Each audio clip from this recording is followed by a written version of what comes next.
गोस्वामी तुलसीदास जी ने संकल्प लिया था कि मैं विवाह नहीं करूंगा। एक ब्राह्मण देवता उनकी कथा में आते थे और रोज कहते थे मेरी पुत्री बड़ी अनुकूल है, आप विवाह कर लो। गोस्वामी जी बोले मैं विवाह नहीं करूंगा, मैं बस ये यश गान और यश लेखन में ही मेरा जीवन निकलने वाला है।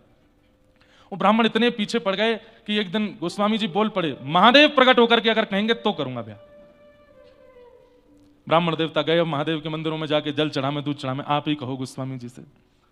तो महादेव प्रकट हो गए और प्रकट होकर के गोस्वामी जी को आज्ञा की जो ब्राह्मण आते हैं उनकी पुत्री से विवाह करो, तुम्हारा मंगल होगा।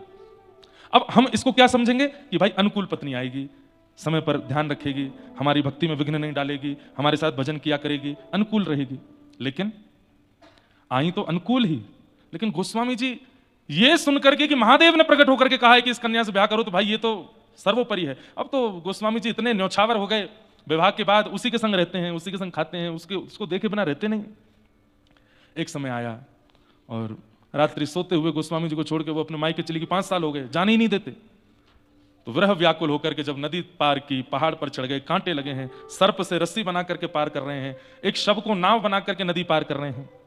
जैसे ही पहुंचे अपनी पत्नी के पास, इस बुरी हालत में जब गोस्वामी जी को देखा, दुर्गंध आ रही है शव की। बोले दुर्गंध कैसी? बोले वो नदी पार कर रहा था ना, नाव नहीं थी, रात का समय, एक शव बहता हुआ आया, उसी से ही पार हो गया। आज की कन्या होती तो क्या बोलती, कितना एफर्ट किया मेरे लिए। पहाड़ पे चढ़ना था, रस्सी नहीं थी तो सर्प को रस्सी बना के चढ़ गया। लेकिन क्या कहती हैं गोस्वामी जी की पत्नी, इतना परिश्रम, इतनी व्याकुलता, इतनी तत्परता, इतनी बेचैनी अगर राघव जी से मिलने की होती तो आज राम जी मिल जाते आपको। इस हाड़मांस के पुतले के लिए इतने व्याकुल हुए आप। और ये बात सुनते ही बस सोचने लगे गोस्वामी जी, मैं इतना परेशान तो कभी नहीं हुआ राम जी से मिलने के लिए, मैंने कभी इस प्रकार की प्रक्रिया तो नहीं की राघव जी से मिलने की। सही कह रही है, इतनी बेचैनी मुझे राम जी से मिलने के लिए नहीं हुई। बस उसी समय पत्नी को प्रणाम किया और निकल गए और बोले अब राघव मिलेंगे तो ही जीवन का सार होगा। अब यहां पर मैं बात क्या कहना चाहता हूं कि महादेव ने कहा ब्याह करो, तो बात तो ऐसी होनी चाहिए भाई फिर तो अनुकूल ही मिलने वाली है पत्नी, लेकिन नहीं, प्रतिकूलता से ही आप भक्ति मार्ग में पहुंचोगे, इसीलिए प्रतिकूल पत्नी मिली है और प्रतिकूल पत्नी से आ गए वो भक्ति मार्ग में, मिल गए राघव जी। तो जो व्यक्ति की गति और दुर्गति दोनों जानते हैं उन्हें भगवान कहते हैं। उत्पत्ति प्रलयम चैव भूतानाम अगति गति वेत्तिम विद्याम अविद्याम च। जो विद्या यानी कि ज्ञान और अविद्या मानी कि अज्ञान, इसके जो ज्ञाता हैं, जो जानते हैं, उनको भगवान कहते हैं। इसलिए वो यदि किसी गोपी के गले में गलवैयां डाल रहे हैं तो संशय मत करना, वो भगवान है। माता जी फोन रख दो। हाँ बस, यहां नेटवर्क आ गए आपके, कौन सी सिम है? हमारे पंडित जी व्याकुल बैठे हैं, उनके नेटवर्क नहीं आ रहे हैं। हाँ खूब आते हैं। क्या बता रहा था मैं? हाँ सुनिए, भगवान जब मत्स्य अवतार धारण करते हैं और जैसे ही क्षीर सागर में या समुद्र में प्रवेश करते हैं तो जितनी भी मछलियां थीं भगवान के मत्स्य रूप को देख के मोहित हो गए और सबके मन में इच्छा होने लगी कि ये हमारे प्रियतम बन जाएं। भगवान ने जब कूर्म अवतार धारण किया, कच्छप बनकर के आए, तो जितनी भी कछुए, मादा कछुआएं थीं, सब ठाकुर जी के रूप पर मोहित हो गए, सबका मन हुआ कि हम इनसे विवाह कर लें। भगवान जब नृसिंह बनकर के आए तो जितने भी वन की सिंहियां थीं, ठाकुर जी का रूप देख करके मन में हुआ कि यही हमारे प्रियतम बन जाएं। भगवान जब बराह बनकर के आए तो जितनी भी बरही थीं, सब ठाकुर जी के रूप पर मोहित हो गए, सबकी इच्छा हुई कि हम इनके विवाह कर लें। भगवान जब राम बनकर के आए, दंडक वन में गए तो जितने भी संत थे, अरे स्त्रियों की तो छोड़ो, वो साधु महात्मा जो हजार हजार वर्षों से बैठे हैं तपस्या में, राघव जी की एक छटा देख करके उनके मन में भी प्रियतमा जैसा भाव आने लगा, जैसे ये प्रियतम और हम प्रियतमा हैं। एक बात तो माननी पड़ेगी कि ठाकुर जी के सन्मुख, अगर ठाकुर जी सन्मुख आ गए तो अगर दर्शन करने वाला पुरुष है उसके चित्त में भी वो भावना प्रकट होने लगेगी जो एक प्रियतमा की पति के प्रति होती है। इसमें आपका वश नहीं चलेगा। इसीलिए महादेव गोपी बने, क्योंकि वहां पुरुष रह ही नहीं पाएगा, वो पुरुषोत्तम है। पुरुषोत्तम जो उत्तम पुरुष है उसके आगे सब स्त्रियां हैं। ध्रुव स्तुति में एक बात आती है, और ध्रुव जी महाराज कितने वर्ष के हैं? प्रहलाद जी और ध्रुव जी सम उम्र के ही हैं। ध्रुव जी महाराज भगवान का प्रथम दर्शन करते हैं, 4 वर्ष के हैं ध्रुव जी, और पहली बार श्री हरि को सन्मुख देख करके क्या कह रहे हैं वो सुनने लायक बात है। मुझे इतनी प्रिय लगती है ये बात। ध्रुव जी महाराज के सामने गरुड़ पर आसीन होकर के श्री हरि पधारे हैं, और प्रथम दर्शन श्री ध्रुव जी महाराज ने ठाकुर जी का किया है। इस प्रसंग को सुनकर के गोपी गीत या फिर रास पंचाध्यायी में संशय प्रकट नहीं होगा आपके चित्त में। आहा, ध्यान से सुनिए। तद्दर्शनेनागत साध्व सच्चिता ववन्दतांगं विनमय्य दंडवत् द्रग्भ्यां प्रपश्य प्रपिवार्निवार्भक चुंबन निवास्येन भुजैर्विवाश्लिशन। 4 वर्ष के ध्रुव जी, 4 वर्ष का कोई बालक है यहाँ पे? नहीं होगा। 4 वर्ष के बालक को एक बार देखना, कैसा लगता है वो? ना ज्यादा सुधरा हुआ, ना ज्यादा बालवत, बिल्कुल सामान्य सा है। अभी स्वयं से चलना भी नहीं जानता, ठीक ठीक है। ज्यादा संसार का बोध नहीं है, बिल्कुल बोध नहीं है। 4 वर्ष का है, तुतला के बोलता है। वो 4 वर्ष के ध्रुव जी के सामने भगवान खड़े हैं और ध्रुव जी क्या कह रहे हैं? पहले तो देखते रहे, पता ही नहीं है कि दंडवत करना होता है। तो फिर गरुण जी ने कहा प्रणाम करो, भगवान आए हैं। तो ध्रुव जी महाराज दंडवत करते हैं। तब गरुण जी बोले इतनी देर हो गई, तुम क्या देख रहे हो? तो ध्रुव जी गरुण जी को बता रहे हैं, ठाकुर जी को नहीं। बोले ये इतने प्यारे लग रहे हैं, मेरा मन हो रहा है कि मैं इनकी गोद में चढ़ के इनके गालों को खा जाऊं, इतने प्यारे लग रहे हैं। चुम्बन निवास्येन भुजैर्विवाश्लिशन, मन होता है कि मैं इनके अंक को अपने अंग में ऐसे भर लूं और भर के इनके गाल पर चुम्बन कर लूं। 4 वर्ष का बालक ठाकुर जी को देख करके ये भावना रखता है। वो मत्स्य बनते हैं तो मछलियां मोहित हो जाती हैं, वो कूर्म बनते हैं तो कछुआ, मादा कछुआ मोहित हो जाती हैं, वो बराह बन के आते हैं तो बरही मोहित हो जाती हैं, वो नृसिंह बन करके आते हैं तो सिंहनियां मोहित हो जाती हैं। जब वे राम बन करके आते हैं तो दंडक वन में हजारों वर्षों से तपस्या में बैठे हुए, कंचन कामनी से कोसों दूर, वे सब संत जन भी राघव जी की छटा को देख करके उनके प्रति प्रियतम का भाव रखने लगते हैं। सारे अवतारों में ठाकुर जी ने सबको देखा और सबको वरदान देते गए, द्वापर की प्रतीक्षा करो, द्वापर की प्रतीक्षा करो, द्वापर की प्रतीक्षा करो। आज समुद्र की वे असंख्य मछलियां जिन्होंने मत्स्य दर्शन किया वो गोपी बन के आई हैं। आज वे समस्त कच्छप दर्शन करने वाली मादा कछुआ सब गोपी बन के आई हैं। वे दंडक वन के सभी संत जो राघव जी को प्रियतम मान रहे हैं वे सब गोपी बन के आए हैं। अरे कहां तक कहें, वेद तो शब्द है, वेद के तो अंग नहीं होते, वेद का तो रूप नहीं होता, वेद तो केवल शब्द बनकर के प्रकाश आकाश में भ्रमण करता रहता है। वो वेद तक ठाकुर जी के रूप पर मोहित हो जाता है। आज वो वेद की ऋचाएं भी गोपी बनकर के आई हैं। तो श्रुति रूपा, स्मृति रूपा, भगवत रूपा, साधन सिद्धा सब गोपियां हैं व्रज की। आप उन पर संशय नहीं कर सकते। ये एक जन्मों की प्राप्ति नहीं है रास में, ये अनेक जन्मों की प्रतीक्षा है। ये आज ठाकुर जी मिले हैं। भगवत दर्शन का फल क्या है? मुक्ति। वो सारी मछलियां मुक्त होकर गोपी बन के आई हैं, सारी कच्छपियां मुक्त होकर के गोपी बन के आई हैं, नृसिंह दर्शन करके सिंहनियां आज गोपी बन के आई हैं। और मैं अगर ये बात कह रहा हूं कि कच्छप रूप पर केवल कच्छपियां ही मोहित हो रही हैं तो भी मैं गलत हूं। जलचर जितने जीव हैं सब मोहित हो रहे हैं ठाकुर जी पर। इतने सुंदर हैं हमारे श्याम सुंदर। कहते कहते कभी कभी मन भर आता है, कितने सुंदर होंगे वे जो सब मोहित हो जाते हैं उन पे। आज वे सब गोपियां बनकर के आई हैं और उन सबको ठाकुर जी ने आज्ञा दी थी कि मैं मिलूंगा। कब मिलोगे? बोले शरद पूर्णिमा की रात्रि को। शरद की रात्रि को? अच्छा। अब यहां एक बड़ी गुप्त कथा है, सुनो।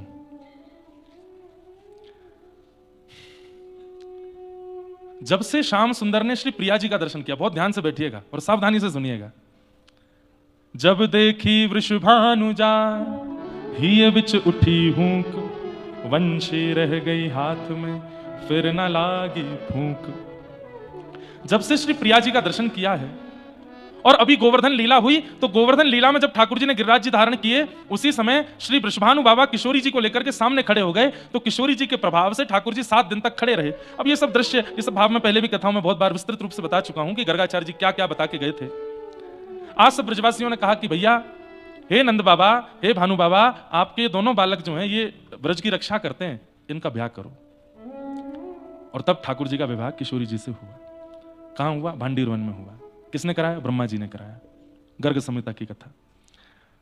तो एक नियम होता है कि ब्याह के बाद कुछ दिन घर में रहने के बाद फिर बहू महीना 1.5 महीना के लिए अपने पियर जाती है। तो किशोरी जी गई हैं बरसाने और श्री ठाकुर जी की ये स्थिति है, इतने छटपटाते रहते हैं, मन ही नहीं लग रहा है बिना श्री जी को देखे।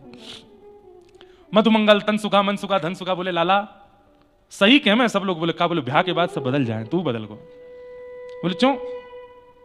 इतनो आनंद करवे वारो, इतनो मचलवे वारो, ऐसे उछल उछल के खेलवे वारो, पूरे दिन गुम सुमसो बैठो रे, का है को? अरे ना कछु ना है। बोले ना बता ना लाला। बोले श्री जी के दर्शन की इच्छा है रही है, मैं कहा करूं, ये तो ब्याह है कि भी वियोग खत्म नहीं है रो है, 1.5 महीना को काय को चली गई अपने बरसाने। तो राधा जू के रिजवन कारण नाना रूप धरावे, कान्हा मोर बन आवे, कान्हा लिलिहारी बन आवे, कान्हा जोगी बन आवे, कान्हा सखी बन आवे। रूप बदलते हैं ठाकुर जी श्री जी से मिलने के लिए। तो सबरे ग्वाल बाल बोले लाला तू को दर्शन करने? बोले हाँ। तो हम ते बता दे कर, सब करवे को तैयार है। बोले कहा करोगे? बोले तो को सखी रूप बना के ले चले बरसाने, तेरो ऐसा श्रृंगार करेंगे कोई नहीं पहचाने को। वैसे तो लाला तेरो अब अधिकार है, तेरो ब्याह है गयो है, तू तो वैसे भी अपने प्रकट रूप में जा सके। ठाकुर जी बोले ना मुझे शर्म आवे, ऐसे जाऊंगा फिर मैं बात बने, और फिर बात बनती बनती नंदगांव यशोदा मैया को पता चलेगी तो वो अलग कहेंगी, अच्छा मैं मिल के आया बहुते नेक ना रुको जा रहा हो तो पे घर पे। तो ठाकुर जी ग्वाल वालों से बोले कचुप करो। बोले लाला तो कुछ सखी बना दे। नेक देर लगे, ठाकुर जी के केश खोल दिए। बंधुओं इतने लंबे केश हैं भगवान के, क्योंकि मुंडन नहीं हुआ जन्म के बाद, मुंडन नहीं हुआ ठाकुर जी का। तो नाथद्वारा में आज भी नियम है कि दान लीला के जब दर्शन होते हैं तो ठाकुर जी की बेणी नहीं आती। नहीं तो अब यहां तो नहीं दिखेंगे, हमारे लाल जी ऐसे बेणी धारण करते हैं, चोटी धारण करते हैं, पैर से नीचे तक चोटी है ठाकुर जी की। दान लीला का जब दर्शन होता है नाथ द्वार में तो ठाकुर जी की चोटी कमर से बांध दी जाती है। क्यों? क्योंकि मक्खन चुरा के भागेंगे, तो भागते हैं वाके 10 सेकंड बाद चोटी उठती है ठाकुर जी की, इतनी लंबी है। तो उसको ठाकुर जी कमर पर बांध के चलते, कहीं गोपी पकड़ नहीं ले, पीछे से चोटी पकड़ लें, भाग कहां भागे वो। ठाकुर जी के केश खोल दिए, बीच की मांग नकारी है, आहा सिंदूर पधरायो है, ऊपर से वो क्या पहनते हैं सिर पे, क्या बोलते हैं उसको, हाँ जो भी बोले वो धारण किया, कानों में कुंडल पहने हैं, आंखन में काजल लंबो लंबो लगाए हुए है, मुख पर सुंदर लालिमा लगाई है, नाक में नथवेसर पहनी है, गले में हार पहने हैं, हाथ में चूड़ी पहनी है, लहंगा पहनी, चुनरी पहनी, सब बिल्कुल सुंदर श्रृंगार कर लियो। ग्वाल बाल बोले लाला तू छोरी होता ना हम तोते ही ब्याह कर लेते। कृष्ण लला तुम होते लली तो गरे कट जाते करोड़न के, लेकिन लाला तेरो श्याम वर्ण कैसे ढके? ठाकुर जी बोले कछु तो करो। लगे सबरे ग्वाल बाल चंदन घिसवे, महाराज खूब सारो चंदन घिसो, और चंदन घिस करके केसर युक्त चंदन ठाकुर जी के श्री अंग पे लगायो, पीरो चंदन श्याम ठाकुर जी को अंग। तो चंदन सूखने के बाद ठाकुर जी के अंग पे गोरो गोरो सो नेक अंग प्रकट होने लगा, कहीं कहीं सांवले हैं, कहीं कहीं गोरे, लेकिन इतने सुंदर लग रहे हैं, इतने मधुर लग रहे हैं। पालकी में बैठा करके ले जा रहे हैं सबरे ग्वाल बाल ठाकुर जी को श्री जी से मिलाने के लिए, और नव दुल्हन की भांति बैठे हैं ठाकुर जी, और बैठ करके जा रहे हैं। जैसे ही बरसाने पहुंचे, अपने घूंघट में से जैसे ही अटारी देखी है श्री जी के भवन की, ठाकुर जी भाव विह्वल हो गए। किशोरी जी के दर्शन नहीं हुए, इतने दिन हो गए, व्याकुल हो रहे हैं, इतने भाव विह्वल हो गए कि यहां श्री जी विराज रही है, कितना भाग्यशाली ये भवन है, यहां में मेरी श्री जी रहे।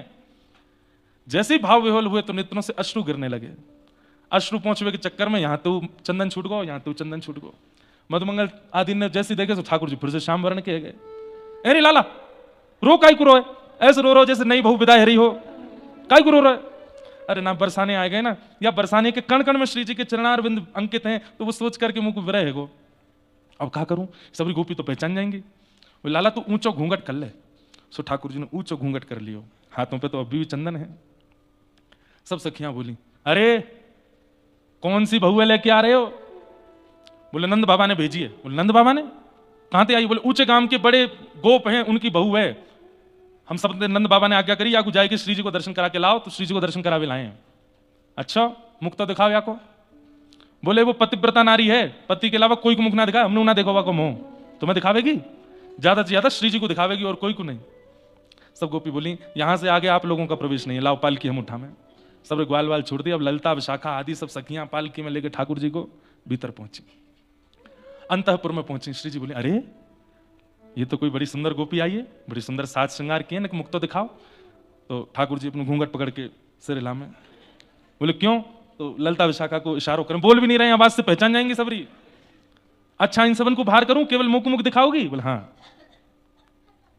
जैसे ही सब सखियां बाहर गई, किशोरी जी आई, आओ मेरे पास बैठो, कौन से काम पे आई हो, कहां नाम है तुम्हारो? ठाकुर जी पालकी से उतर के चल रहे हैं, तो श्री जी कहें आहा बड़ी मस्तानी चाल है, बड़ी मधुर चाल है। चाल देख करके, ढाल देख करके श्री जी मोहित होती जा रही है। अभी मुख नहीं देखा है, जिस भांति से चुनरी पकड़ी है घूंघट की, तो जो हाथों की आकृति है वो भी इतनी सुंदर है, सब कुछ इतना मधुर है। श्री जी के चित्त से कभी श्याम सुंदर विलग नहीं होते, लेकिन आज एक ऐसी सखी आई है कि जिसने श्याम सुंदर के चित्र को चित्त से अलग कर दिया है। श्री जी अब और व्याकुल हो रही है देखने को, है कौन ये जो श्याम सुंदर भुला रही है मेरे चित्त से।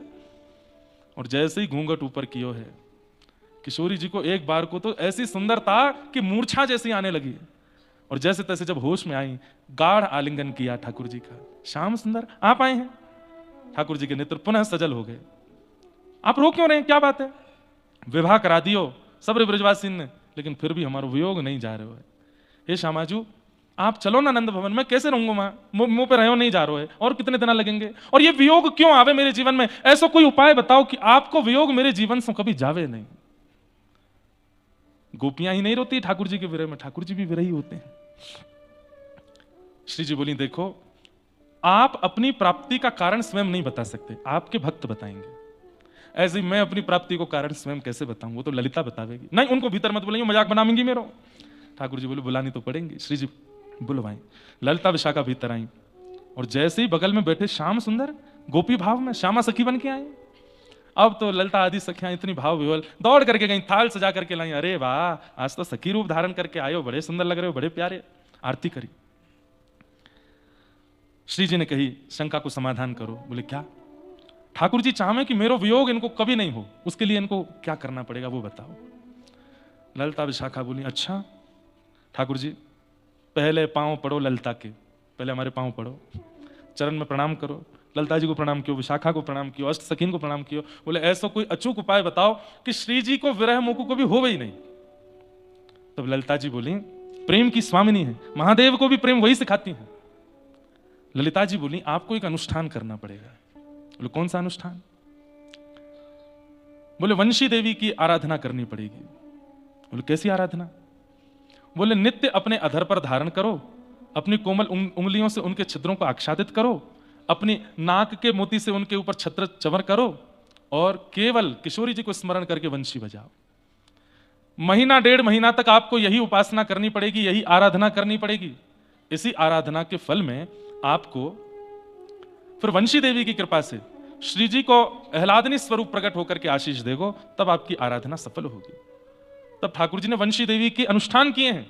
एकांत में बैठ करके केवल और केवल वंशी पर राधा नाम ही गाते हैं ठाकुर जी, दिन रात केवल राधा राधा राधा राधा, और उसी भाव से वंशी बजाते हैं। ना गैयाओं के लिए आज वंशी बजी है, ना गोपियों के लिए, ना ग्वाल बालों के लिए, ना यशोदा मैया नंद, आप किसी के लिए वंशी नहीं बजाते हैं। वंशी केवल किशोरी जी, अनुष्ठान चल रहा है ठाकुर जी का।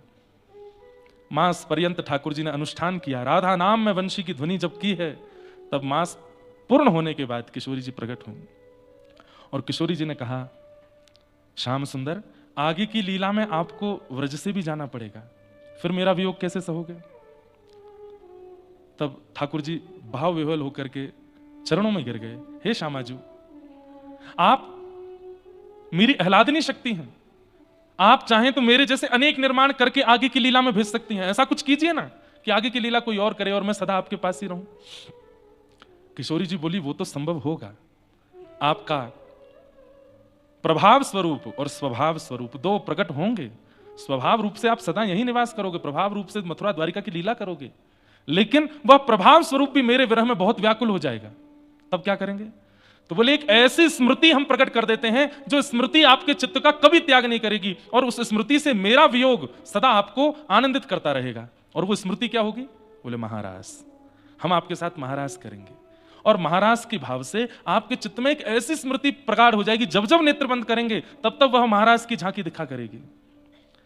तो व्रज से आगे की लीला में भी जब आप जाएंगे, वो महाराज आपके चित्त में रहेगा, और आप आगे की लीला भी कर पाएंगे, और मेरे स्मरण में वियोग में जब जब याद आएगी तो उस महाराज का चिंतन करके शांत भी हो जाएंगे। कब करेंगे ये रास? बोले शरद पूर्णिमा पर। तब किशोरी जी ने ठाकुर जी को वरदान दिया है कि हम आपके संग महाराज करेंगे। तब ठाकुर जी को किशोरी जी ने आज्ञा की, जैसे मेरा विरह आपको होता है, आपका विरह भी अनेकों को है, आप भी उन सबको आमंत्रित करो, और महाराज में जो भी आपके विरही हैं सबको बुला करके सबके चित्त में ये महाराज की स्मृति स्थापित करो। योग मायाम उपाश्रित, इस प्रकार महाराज की योजना बनी। ये महाराज, ठाकुर जी महाराज के तुरंत बाद कंसवध के लिए निकल जाते हैं मथुरा। क्यों? क्योंकि बिना महाराज की उसकी स्मृतियों को चित्त में लिए द्वारिका नहीं पहुंच पाएंगे, वो कंसवध नहीं कर पाएंगे, महाभारत का युद्ध नहीं करा पाएंगे। एकांत में बैठे बैठे वो स्मरण करते रहते हैं, राधे राधे करुणामयी कृष्ण प्यारी, राधे राधे करुणामयी कृष्ण प्यारी, मेरी सुध लीजो श्री वृषभानु दुलारी, मेरी सुध लीजो श्री वृषभानु। सब लोग गाओ। बंधुओं, मथुरा में बैठे कृष्ण, द्वारिका में बैठे कृष्ण यही गाते रहते हैं। याद आती है जब किशोरी जी की बहुत, नहीं सह पाते उस वेदना को, लेकिन प्रकट नहीं कर सकते किसी के आगे, तब एकांत में बैठ करके केवल श्री जी को याद करते हुए ठाकुर जी गाते हैं, राधे राधे करुणामयी कृष्ण प्यारी, राधे राधे करुणामयी कृष्ण प्यारी, मेरी सुध लीजो श्री वृषभानु दुलारी, मेरी सुध लीजो श्री वृषभानु दुलारी, ओ मेरी सुध लीजो श्री वृषभानु दुलारी, मेरी सुध लीजो श्री वृषभानु दुलारी, हे मनोहारिणी रासेश्वरी रस रूपा, हे मनोहारिणी रासेश्वरी रस रूपा, हे मनोहारिणी रासेश्वरी रस रूपा, हे मनोहारिणी रासेश्वरी रस रूपा, ब्रज विलासिनी ब्रज वासिनी ब्रज की भूपा, ब्रज विलासिनी ब्रज वासन ब्रज की भूपा, हे अखिल लोक चूड़ामणि कीर्ति किशोरी, हे अखिल लोक चूड़ामणि कीर्ति किशोरी, मेरी सुध लीजो श्री वृषभानु दुलारी, मेरी सुध लीजो श्री वृषभानु। मुक्तिनाथ में बैठे हैं बंधु। मुक्ति कहे गोपाल से मेरी मुक्ति बताओ, सबको मुक्ति मैं देती हूं, मेरी मुक्ति कैसे होगी? तब यही नाथ कहते हैं, बोले ब्रजमंडल चली जा, किशोरी जी की चरण रज उड़ मस्तक पड़े, मुक्ति मुक्त है जाए। वो मुक्ति भी मुक्त हो जाती है वृंदावन जाकर के किशोरी जी की चरण रस से। ऐसे मुक्तिनाथ में मन में भाव आता है कि कहीं आज यहां निवास करने वाली मुक्ति और नाथ तो मुक्ति ही तो नहीं कह रही हूं कि आप कथा करके जा रहे हैं, जाते जाते किशोरी जी के कुछ भाव सुना जाइए, ताकि इस मुक्ति को भी लगे कि मैं भी धन्य हो गई हूं। ज्ञान की बातें तो यहां सब करते हैं, वैराग्य तो यहां सबको हो जाता है, भक्ति भी यहां आके सब कर लेते हैं, पर मुक्ति का उद्धार तो हमारी श्री जी के चरण कमल से ही होता है। नाथ के संग रह करके भी मुक्ति मुक्त नहीं हो पाती, श्री जी के दर्शन करने पड़ते हैं मुक्ति को, तब मुक्ति मुक्त होती है। आज ऐसे मुक्तिनाथ में मुक्ति के भाव से और नाथ के भाव दोनों ही मानो गा रहे हैं हमारे साथ, राधे राधे करुणामयी कृष्ण प्यारी, राधे राधे करुणामयी कृष्ण प्यारी, मेरी सुध लीजो श्री वृषभानु दुलारी, मेरी सुध लीजो श्री वृषभानु दुलारी, हे प्रेममयी इतनी तो करुणा कीजिए, हे प्रेममयी इतनी तो करुणा कीजिए, हे प्रेममयी इतनी तो करुणा कीजिए, हे प्रेममयी इतनी तो करुणा कीजिए, प्रिय प्रिय प्रेम भक्ति की भीख मोहे अब दीजे, प्रिय प्रेम भक्ति की भीख मोहे अब दीजे।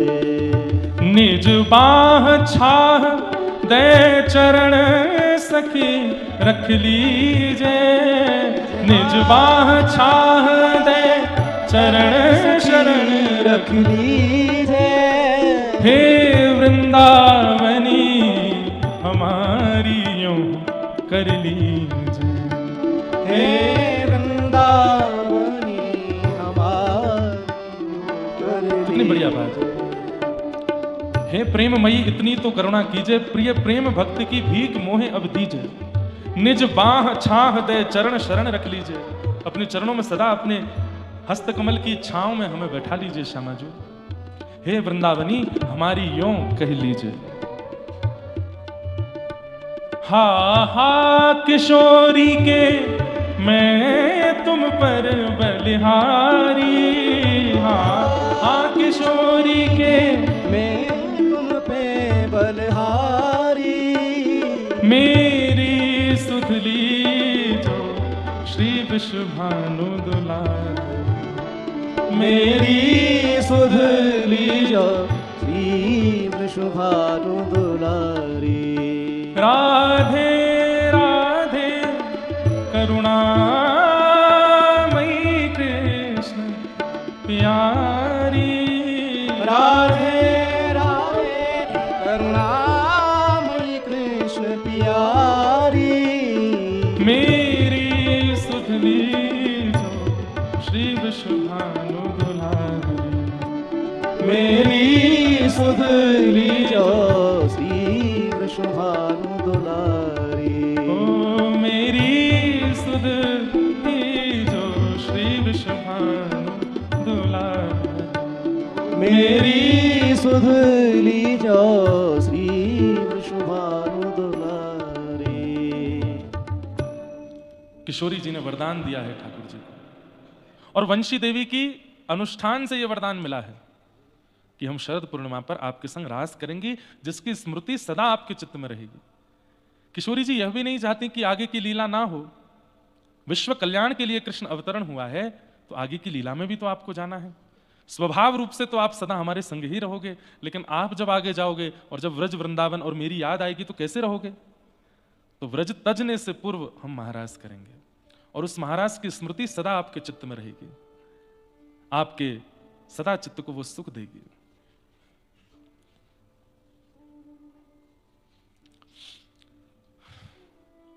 इसलिए महाराज हुआ। ठाकुर जी ने भी विचार किया कि जब मेरी स्थिति किशोरी जी के बगैर ऐसी हो जाएगी तो मेरे बगैर गोपियों की, ब्रजवासियों की स्थिति कैसी होगी। इसलिए कृष्ण प्रेम में जिनके प्राण बसे हैं उन सब गोपियों का चीरहरण किया ठाकुर जी ने। बंधुओं, भागवत को समझने के लिए बहुत समय देना पड़ेगा। कृष्ण लीला को समझने के लिए एक आध साल, 2 साल, 10 साल का क्रम नहीं है। रसिक जनों के संतों में बैठ बैठ करके घिसना पड़ेगा स्वयं को। रसिक जनों की झूठन खा खा करके, उनके प्रवचनामृत को सुन सुन करके, व्रज की भीति गलियों में घूम घूम करके, तब जाकर के कृष्ण लीला थोड़ी समझ में आनी प्रारंभ होगी। सब गोपियां जाती हैं, कात्यायनी पूजन करती हैं और श्री ठाकुर जी को पति रूप में मांगती हैं। एक दिन ठाकुर जी ने गए और सब गोपियों का चीरहरण किया। चीर लेकर के चढ़ गए वृक्ष के ऊपर। सब गोपियां बोली, श्याम सुंदर ये क्या कर रहे हो आप? ठाकुर जी बोले, मैंने मना किया था ना कि जलाशय में नग्न स्नान नहीं करते। कोई मन चला व्यक्ति वस्त्र लेके चला गया तो तुम लोग मेरी बात नहीं मानती हो, इसलिए करके दिखाया। मेरी जगह कोई और ले जाएगा, क्या करोगे फिर? गोपियां बोली, आज के बाद नहीं करेंगे, हमारे वस्त्र दे दो ना। और ठाकुर जी ने वस्त्र दिए, गोपियां लेकर के चली गई। लेकिन इस पूरे प्रसंग को लोग समझ नहीं पाए। संशय हो गया ठाकुर जी की कृति पर, यह कैसे कर दिया ठाकुर जी ने। बंधुओं, जीवात्मा और परमात्मा, उनके बीच में कोई पर्दा होता नहीं है, और होता है तो ठाकुर जी उसको हटा देते हैं। चाहे वो माया का पर्दा आवे, विषय का पर्दा आवे, वासना का पर्दा आवे, जो भी ठाकुर जी और जीवात्मा के बीच में आता है, ठाकुर जी को यदि वो जीवात्मा प्रिय लग गया तो बीच में जो बाधा होगी वो हटेगी। मूल कारण ये है। ठाकुर जी से कुछ छुपा है? सब कुछ ठाकुर जी। और कहीं आप कृष्ण को यदि एक बालक मानते हो, मानव मानते हो, तो जब ठाकुर जी ने चीरहरण किया 6 वर्ष के थे, 6 वर्ष के बालक को स्त्री पुरुष का भेद नहीं पता होता, वो अपनी मां के आगे भी निर्वस्त्र घूम लेता है। संशय करने पर 4 प्रकार के स्वभाव होते हैं, आपका कौन सा है ढूंढ लेना एक बार।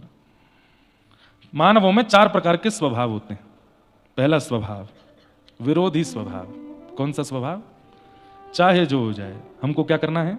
विरोध। ऐसे लोग, पता नहीं आप लोग ऐसे लोगों के चक्कर में पड़ते हो कि नहीं, हमारे तो पाले पड़ते हैं ऐसों के। कुछ भी कर लो, क्या है? विरोध। कथा सबने सुनी होगी, महादेव जा रहे थे पार्वती जी के साथ, दोनों बैठे थे नंदी पर, लोग बाग क्या बोलने लगे? शर्म नहीं आती है, एक बेचारी जीव पर 2 भार चढ़ गए। महादेव बोले पार्वती जी लोग बाग बात बना रहे हैं, उतर जाओ। दोनों उतर के चलने लगे। लोग बाग बोले कैसे पागल लोग हैं, बैल बगल में हैं फिर भी पैदल चल रहे हैं, बैठ जाएं इस पे।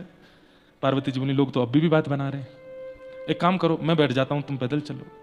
महादेव बैठ गए, पार्वती जी पैदल चल रही हैं, 2 से भले 1 चढ़ जाए।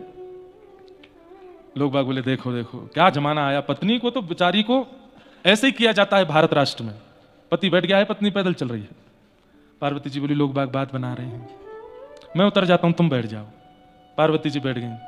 लोग बाग बोले जोरू के गुलाम, खुद नीचे चल रहे हैं पत्नी के ऊपर। महादेव बोले नीचे उतरो जरा। पार्वती जी उतरी तो नंदी को उठा के सिर पर धर लिया, चलने लगे। लोग बाग बोले राम राम राम, बताओ सवारी पे बैठ के चलना चाहिए, सवारी को सिर पे लेके चल रहे। महादेव बोले कहां जाएं, मर जाएं। तो मानव का पहला स्वभाव विरोधी। ये स्वभाव जिसके अंदर आ जाता है वो चाहे जो हो जाए वो विरोध ही करता है, कितना भी अच्छा करने का प्रयास कर लो आप, वो विरोध किए बिना मानेगा नहीं। इसलिए ये स्वभाव भगवत कृपा मानिएगा कि आवे ना, विरोधी स्वभाव कई लोगों में ये आ जाता है। नाम जापक ठाकुर जी से प्रार्थना करें कि हम में कभी विरोधी स्वभाव ना आवे। हर बात का विरोध, अच्छा तो विरोध, बुरा तो विरोध, दिन तो विरोध, रात तो विरोध, सब में विरोध। और इन लोगों का व्यसन बन जाता है विरोध करना, ये स्वभाव व्यसन में आ जाता है विरोध करने वाले का, उसको चाहे मारपीट हो जाए उसके साथ तो भी विरोध नहीं छोड़ता, वो विरोध ही करता है। दूसरा स्वभाव होता है बोधि स्वभाव। बोधि स्वभाव व्यक्ति कैसा होता है? वो हर परिस्थिति से सीखता है, चाहे जो हो जाए। मुक्तिनाथ आए तो सीख करके आए। मुक्तिनाथ आने से पहले एक रात्रि नेपाल में या पोखरा में जोमसोम में कहीं रुको, अचानक से इतने एल्टीट्यूड पे जाओगे सांस फूले, बोधि स्वभाव। ये तो एक सामान्य बात है, पर परिस्थिति के हर मोड़ से जो सीखे उसको बोधि कहते हैं। ये बहुत अच्छा है, ठाकुर जी को बहुत प्रिय लगता है बोधि स्वभाव वाला व्यक्ति जो हर जगह सीखता है। यहां मैंने ये सीखा, यहां मैंने ये सीखा। श्री दत्त प्रभु 24 अवतार, 24 गुरु हैं उनके, सबसे सीख रहे हैं, सबसे सीख रहे हैं। अरे कबूतर से सीख रहे हैं, जिसको सब उपेक्षा करते हैं उस वैश्या से सीख रहे हैं दत्तात्रेय भगवान। क्या सीखा? बोले मैंने पिंगला नाम की वैश्या से सीखा कि वो रोज श्रृंगार करके बैठती है और प्रतीक्षा करती है कि कोई प्रेमी मेरे से मिलने आएगा, लेकिन रात हो जाती है कोई मिलने नहीं आता, तो विलक करके अपना श्रृंगार उतार के बैठ जाती है। लेकिन एक दिन उसके मन में आता है कि मैं संसार के लिए इतना श्रृंगार करती हूं, एक बार श्याम सुंदर के लिए करके देखूं। और जब वो श्याम सुंदर के लिए श्रृंगार करती है, वही एक परम साधिका बन जाती है, परम भक्त बन जाती है। मैंने उसको गुरु बना लिया। छोटे बालक से मैंने सीखा, कबूतर से मैंने सीखा, मधुमक्खी से मैंने सीखा, सबसे सीख रहे हैं। इसको कहते हैं बोधि स्वभाव, जो सबसे सीखता है। विरोधी स्वभाव, बोधि स्वभाव। और तीसरा होता है निरोधी स्वभाव। ये निरोधी कैसा होता है? सब पर कंट्रोल करने वाला। घर में, परिवार में, मित्र में एक व्यक्ति तो ऐसा होता है जिसका निरोधी स्वभाव, सबको रोकता ही रहता है। नहीं नहीं नहीं, ये मत करो ऐसा हो जाए, नहीं ये मत करो ऐसा हो जाए, ये नहीं, ये तो करना ही नहीं। निरोधी स्वभाव, सब पर कंट्रोल करने वाला। ऐसे मत चलो, ऐसे चलो, ये मत पहनो, ये पहनो, ये मत खाओ, ये खाओ, अभी मत सो, यहां सो, इससे बात मत करो, उससे करो। ऐसा व्यक्ति भी अपना और अपने संग वालों का जीवन बर्बाद कर देता है। बहुत ज्यादा कंट्रोल करने वाला, निरोधी स्वभाव। और चौथा और अंतिम स्वभाव होता है सुबोधि स्वभाव। विरोधी, बोधि, निरोधी और सुबोधि। सुबोधि का मतलब क्या है? कोई भी क्रिया करने से पहले 2 बार सोचता है, उसके अच्छे और बुरे का चिंतन करता है। सुबोधि। इन 4 स्वभावों में 2 स्वभाव संसारी हैं, विरोधी और निरोधी। और दो स्वभाव ठाकुर जी को अति प्रिय हैं। कौन कौन से? बोधि और सुबोधि। सुबोधि कौन? जो कोई भी क्रिया करने से पहले दो चीजें सोचता है, अच्छा और बुरा। ठंड हो रही है, मौसम ठंडा है, मैं अगर यहां कुछ ठंडा पीऊंगा तो क्या होगा? दो बातें सोच रहा है। बोले अगर मैं इसको पीऊंगा तो मेरे मन को तो अच्छा लगेगा, जीव को तो अच्छा लगेगा, पेट को तो अच्छा लगेगा, लेकिन फिर दूसरी बात सोचता है, स्वास्थ्य बिगड़ सकता है। स्वास्थ्य बिगड़ने के बाद क्या होगा? बोले मुझे यहां से वापस जाना पड़ेगा, मैं 7 दिन नहीं रुक पाऊंगा, मुझे 2 दिन में ही लौटना पड़ेगा। फिर उसके बाद जो प्रक्रिया करता है, ये अर्जुन का स्वरूप है, वो दो बात सोचता है, इसलिए श्री कृष्ण उसको ज्ञान देते हैं। तो चार स्वभाव होते हैं, बोधि नहीं, विरोधी, बोधि, निरोधी और सुबोधि।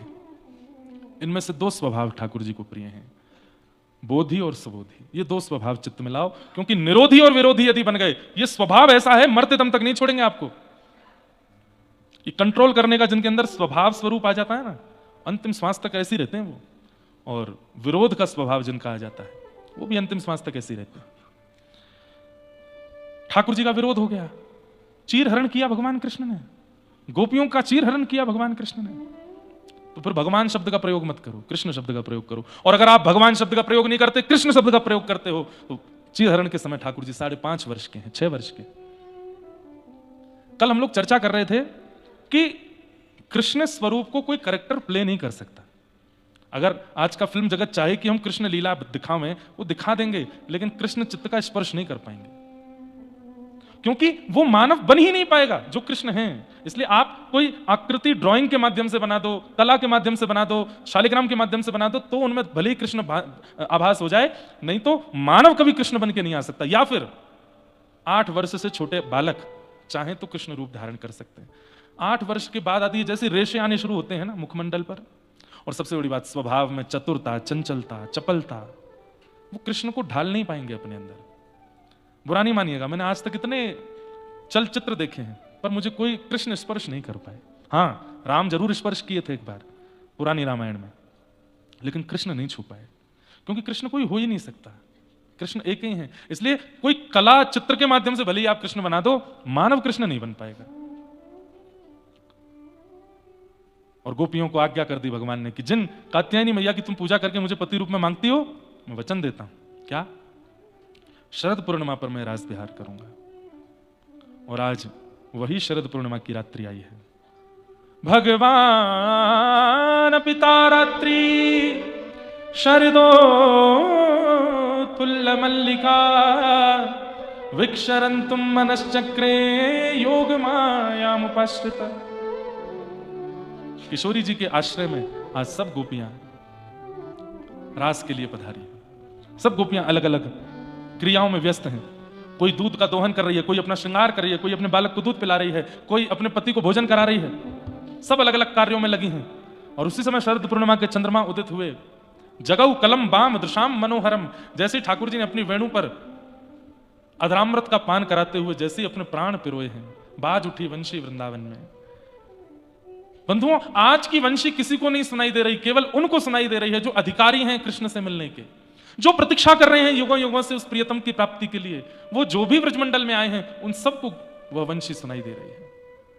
और जैसे ही वो वंशी कान में आती है, आज उस वंशी में ध्वनि नहीं है, आज उस वंशी में शब्द है। और वो शब्द क्या कहता है?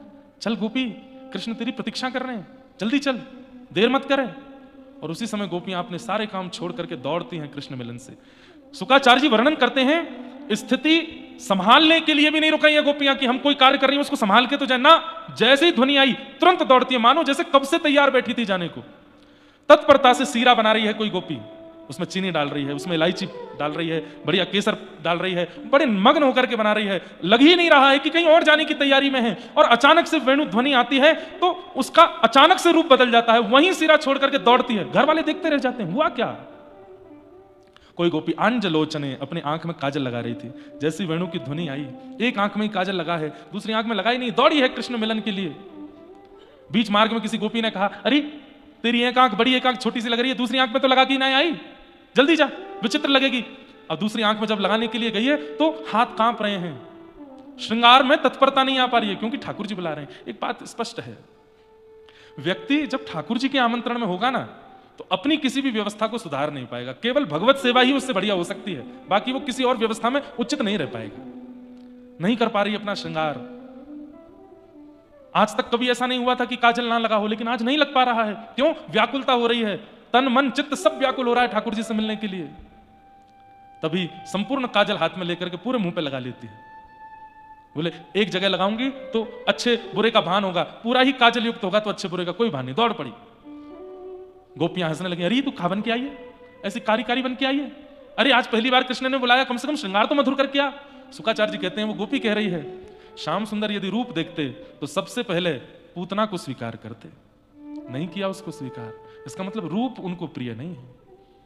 रूप जैसा भी हो, केश जैसे भी हो, वस्त्र जैसे भी हो, जन्म जैसा भी हो, जाति जैसी भी हो, कृष्ण को इन सब से कोई फर्क नहीं पड़ता। आपका चित्त कैसा है? कौन दिखाता है इन सब भावों को कि गोपियां कैसे जा रही हैं? एक गोपी स्नान कर रही थी और जैसे ही वेणु की ध्वनि आई अस्त व्यस्त वस्त्रों में दौड़ पड़ी है। एक गोपी जैसे ही दौड़ने लगी, पति ने रोक लिया, कहां जा रही हो? बोले आज आत्मा के पति बुला रहे हैं, उनके पास जा रही हैं। पति ने बंद करके दरवाजा लगा दिया बाहर से, भाग के तो दिखा। तुरंत ध्यान समाधि में बैठ गई और बोली तुम्हें ये शरीर प्रिय है ना, रख लो इसे अपने पास, मैं आत्मा से उनके पास चली जाऊंगी। और तुरंत प्राण त्याग दिए वहीं पर, और प्राण त्याग करके गोपी पहुंची है रास में।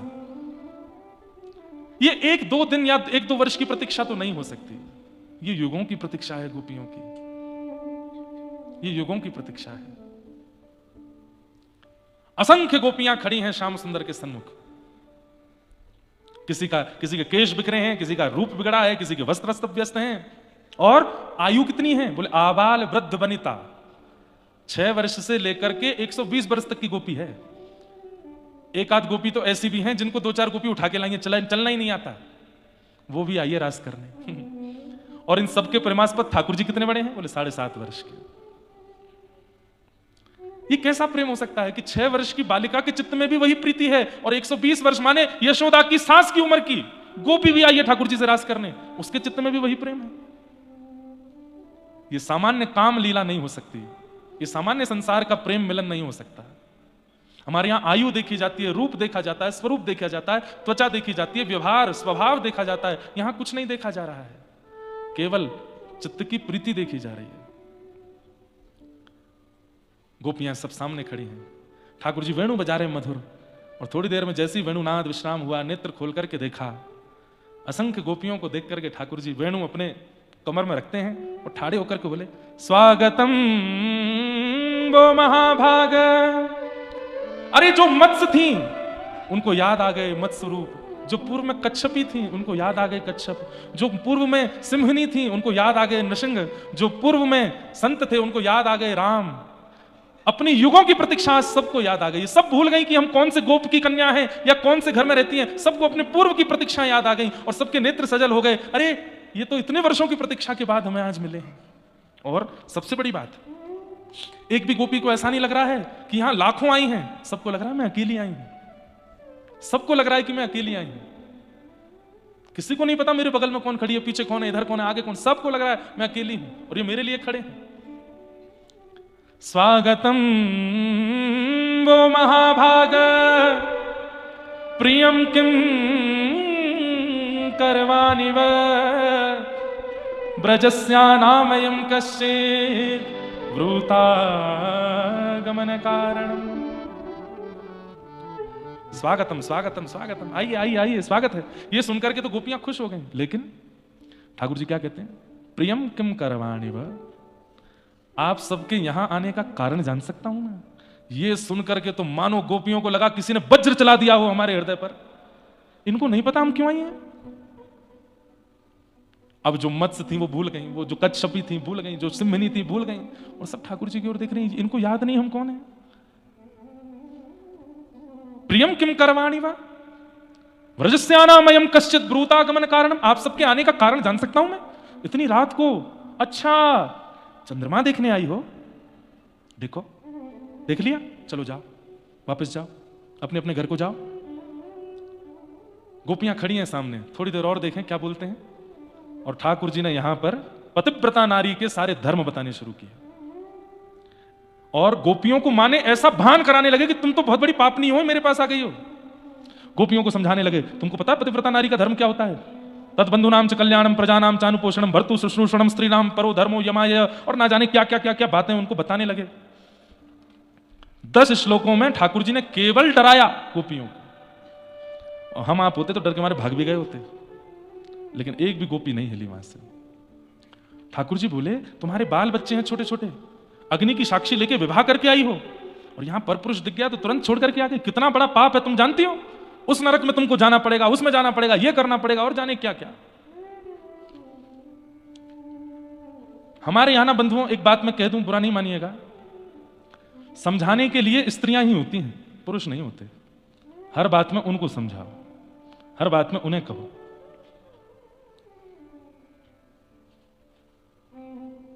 प्रथम दिन कथा में एक प्रसंग आया था कि जलंधर की पत्नी है वृंदा, और वृंदा के पातिव्रत के कारण जलंधर की मृत्यु नहीं हो रही, जिसके कारण जलंधर पूरे तीनों लोक में नाश मचाए बैठा है। तब भगवान ने क्या विचार किया कि जलंधर को मारने का एक ही तरीका है, इसकी पत्नी का पातिव्रत नष्ट हो। और भगवान जलंधर का रूप धारण करके गए और वृंदा का पातिव्रत नष्ट किया। तब वृंदा पूछती है रोते हुए भगवान से कि मैं तो धर्म का पालन कर रही थी जो आपने ही बताया है, पातिव्रत धर्म, और आपने तोड़ दिया। तो ठाकुर जी कहते हैं व्रत भी किसके लिए करते हैं ये देखना चाहिए। ऐसे तो राक्षस भी तप करते हैं, ऐसे तो रावण, कंस, शिशुपाल, दंतवक्र भी हिमालय पर जाकर के तपस्या करते हैं, पर उनकी तपस्या के पीछे उद्देश्य क्या होता है? नाश। हम व्रत किस उद्देश्य से करते हैं वृंदा, ये समझना आवश्यक है। तुम जिस पति के लिए पातिव्रत का पालन कर रही हो, वो पति क्या कर रहा है? पार्वती जी का पातिव्रत धर्म नष्ट करना चाहता है। ऐसे पति के लिए पातिव्रत करोगी तो वो व्रत पाप बन जाएगा। पति शब्द का अर्थ होता है रक्षक। यदि पति इन शब्दों में घटित नहीं होता है तो वो पति नहीं है, वो भक्षक है। उसके लिए पातिव्रत नहीं करना है। ऐसे ही सेम पत्नी के लिए भी है। पति भी यदि पत्नी व्रती रहना चाहता है कि मैं एक पत्नी व्रती रहूं, लेकिन पत्नी अपने नाम शब्द, पत्नी शब्द का भी अर्थ क्या है? पति की सेविका या पति की रक्षिका। और पत्नी भी यदि उस भाव में नहीं है तो पति को भी नहीं करना है उसके प्रति व्रत। भगवान ने आकर के वृंदा को समझाया, बोले तुम्हारा पातिव्रत तीनों लोगों का नाश कर रहा था, इसलिए व्रत करो तो ये तो देख लो कि जिसके लिए हम व्रत कर रहे हैं वो उचित है कि नहीं, वो योग्य है कि नहीं। योग्य हो उसके लिए व्रत करो। अब व्रत बताए गए, नियम बताए गए हैं, दुनिया भर के हमारे यहां क्रम बताए गए, और आप कर किसके लिए रहे हो? शनि महाराज के लिए भयंकर तप हो रहा है, भैरव महाराज के लिए तप हो रहा है, आदि आदि देवताओं के लिए तप हो रहा है। तब तो उसके लिए करो जो भाग्य बदलना जानता हो, और वो केवल नारायण है। इसीलिए तो भगवान इंद्र की पूजा बंद करा करके गिरिराज पुजवाए कि भाई तुम पूजा कर रहे हो सालों से, लेकिन किसकी कर रहे हो ये तो देखो। वो व्यक्ति या वो मानव यदि उचित नहीं है तो उसके लिए व्रत नहीं करना है। इसीलिए भगवान ने आकर के उनका धर्म तोड़ाया। मुझे किसी का आया पत्र, बोले महाराज जी हमारे पति बिल्कुल रक्षक स्थिति के नहीं है, लेकिन आपकी ये बात सुनकर के हमारे घर वाले कह रहे हैं, देखो महाराज जी स्वयं कथा में बता रहे हैं कि भले ही जलंधर दुष्ट था लेकिन उनकी पत्नी उनके प्रति पतिव्रता। तुम भी, तुम्हारा पति चाहे कैसा भी है, तुम उसके प्रति पतिव्रता ही रहो। आपने अपने मतलब की बात सुन ली कि हमारा बेटा चाहे कितना भी कुनीति कर रहा हो, तुम उसके प्रति पतिव्रता ही रखो, क्योंकि महाराज जी कथा में बता रहे हैं कि वृंदा ने भी जलंधर के लिए किया। ये बात नहीं सुनी कि उसी वृंदा का पातिव्रत स्वयं नारायण तोड़ने के लिए आ रहे हैं, क्योंकि वो ऐसे के लिए पातिव्रत कर रही है जो पतिव्रता का अधिकारी नहीं है। हमारे यहां समझाने के लिए केवल नारियां होती हैं। जब तक माताएं बहनें जीवित होती हैं तब तक उनको कोसा, डांटा, फटकारा सिखाया जाता है, और कभी कभी जब आजकल हमारे भारत में होता है तो वो चली जाती हैं तो सब रोते हैं, बहुत बुरा हुआ, बहुत बुरा हुआ, बहुत बुरा हुआ। किया भी तो आपने ही। यत्र नार्यस्तु पूज्यन्ते रमन्ते तत्र देवता। भगवान कहते हैं जहां नारी का सम्मान होता है वहां देवता रमण करते हैं। और हम तो बहुत भली भांति जान गए हैं कि नारियों का कितना अपमान करते हैं लोग। हमारा मुंह खोलना नहीं है हमें, लेकिन इस अपमान का दंड यही है कि ठाकुर जी कभी प्राप्त नहीं हो सकते जो स्त्री के स्वरूप पर या उसके भाव पर किसी भी प्रकार का लांछन लगाते हैं, बिना जाने बिना सोचे कुछ भी बोलते हैं, और फिर उपासना करते हैं ठाकुर जी की। भाग जाइए उनके सामने से, एक पुष्प भी मत चढ़ा देना, ठाकुर जी को कांटे की तरह लगता है वो, क्योंकि आप स्त्री का सम्मान करना नहीं जानते, आप नारी का सम्मान करना नहीं जानते। दो लोगों को दंड देने की मनाही की गई है, ब्राह्मण को और स्त्री को। क्यों? ठाकुर जी कहते हैं इसको संसार दंड ना दे, ये कुछ अनुचित करेंगे तो मैं देखूंगा, ये मेरी अद्भुत कृति है, इनका सम्मान करो। तो कई बार लोग कथा को अपने स्तर से सुन लेते हैं।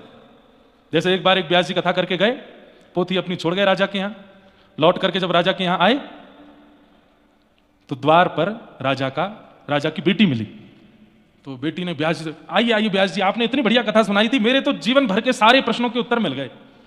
अच्छा लाली, क्या सुना था तुमने? बोले मैंने तो सुना था कि सुभद्रा को अर्जुन प्रिय लगते थे, दोनों ने भाग की शादी कर ली, मैं भी यही करने वाली हूं, मुझे भी हमारा द्वारपाल अच्छा लगता है, पिताजी तो करा नहीं रहे, मैं भी कर लूंगी। कोई कहेगा तुमने गलत किया तो कह दूंगी व्यास जी ने कथा में सुनाया था। व्यास जी के तो खून ठंडा हो गया, बोले यही सुना तुमने पूरी कथा में, और कुछ नहीं सुना? और भीतर गए तो राजा का बेटा मिला। अरे अरे व्यास जी आप बहुत बढ़िया कथा सुना के गए, मैं क्या बताऊं, आपका फैन हो गया। व्यास जी बोले तुमने क्या सुना? बोले मैंने सुना कि कंस पूर्ण रूपेण मथुरा का राजा बनने लायक था, लेकिन दुष्ट पिता उसको राज्य गद्दी दे ही नहीं रहा था। कंस ने बढ़िया किया, अपने पिता को कारागृह में डाल के स्वयं बैठ गया। मैं भी यही करने वाला हूं, अपने पिता को जेल में डाल के स्वयं बैठ जाऊं। कोई कहेगा पाप किया, कह दूंगा व्यास जी ने कथा में सुनाया था। व्यास जी बोले मेरी पोथी कहां है, मैं लेके चला जाऊंगा, जीवन में नहीं आऊंगा, मेरी पोथी दे दो भाई। और भीतर गए तो रानी मिली। जय हो जय, मैं तो आपका सत्कार ही नहीं कर पाई, विराजिए ना थोड़ा, मैं आपका सत्कार करूं। व्यास जी बैठ गए, बहुत अच्छी कथा सुनाई। बोले तुमने क्या सुना? बोले मैंने सुना कि द्रौपदी जो है वो प्रातस्मरणीय है, द्रौपदी का अगर सुबह सुबह उठ के स्मरण किया जाए तो मंगल होता है। ऐसी कितनी कितनी कन्याएं हैं? 5 कन्याओं के बारे में कहा जाता है जिनका सुबह उठ के स्मरण करें तो मंगलमय दिन होता है, उसमें द्रौपदी भी। हाँ जी, तो लेकिन वो रानी तो कुछ और सुन रही है ना, क्या बोली? आपने कहा था कि द्रौपदी जो है वो प्रातस्मरणीय है। हाँ हाँ हाँ है तो सही। तो मैं भी द्रौपदी से थोड़ी प्रेरित हो गई हूं। क्या? मुझे भी हमारे महल में 4-5 लोग प्रिय हैं, एक संग सबसे ब्याह कर लूंगी, 5 पति मेरे भी होंगे तो मैं भी द्रौपदी की तरह प्रातस्मरणीय हो जाऊंगी। व्यास जी बोले राजा को पता चले उससे पहले मेरा सर धड़ से अलग हो, मैं पोती लेके भागूं यहां से। पोती ढूंढते ढूंढते पहुंचे तो राजा बैठा था। महाराज कैसे आगमन हुआ आपका? पोथी लेने के लिए आए। तो राजा को लगा कि दक्षिणा नहीं दी थी कथा की हमने, दक्षिणा लेने आए, पोथी तो बहाना है। तो राजा भी बोल पड़ा, महाराज आपकी कथा में मैंने एक बहुत सुंदर प्रसंग सुना था और उससे मैं सीख गया हूं। बोले क्या? भगवान कृष्ण शांति दूत बनकर के गए थे और दुर्योधन ने क्या कहा? सुच्चग्रैव न दास्यामि बिना युद्धेन केशव, सुई के नोक के बराबर जमीन भी बिना युद्ध के नहीं दूंगा। मुझे पता है आप दक्षिणा लेने आए हैं, मेरी सेना और मेरे साथ युद्ध कर लीजिए और कथा की दक्षिणा ले जाइए। आपने कथा में सुनाया था, मुझे नहीं चाहिए दक्षिणा, मेरी पोथी दे दो। तो वो कैसे है, एक पंक्ति बोलते हैं ना, लौट के बुद्धू घर को आए, समझ पड़ी तो लाखों पाए। हाँ, जान बची सो लाखों पाए, लौट के बुद्धू घर को आए।